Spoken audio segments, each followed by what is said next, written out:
So who says no deal is a big deal? My next guest is not a fan of the Boehner plan or the Reid plan. He says neither really solves the problem or balances the budget ever.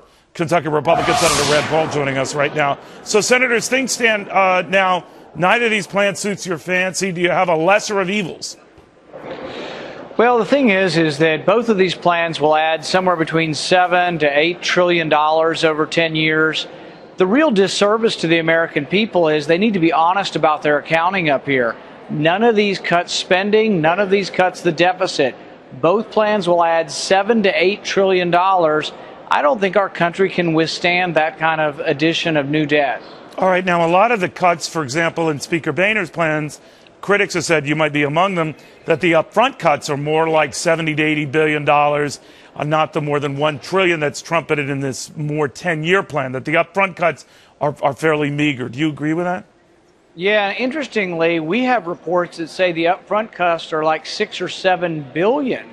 You remember how we had this debate in the spring? We started out with $100 billion, we prorated to $60 billion, we compromised to $38 billion, and then we added it up with the CBO and it was $300 million.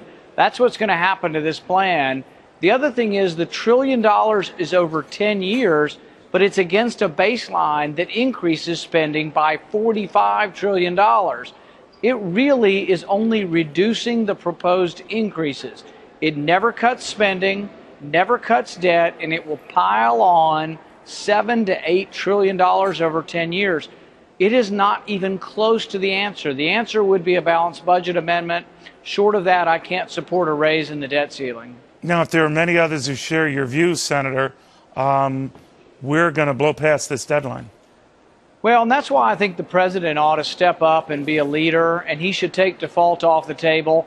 At any point in time over the last 6 months, the president could have simply said, I will not default on the interest, I will pay it. We bring in $200 billion a month. The interest payments are about $20 billion. There's no excuse for not paying the interest. There's no excuse for scaring seniors, as the president's been doing. He should take Social Security checks off the table.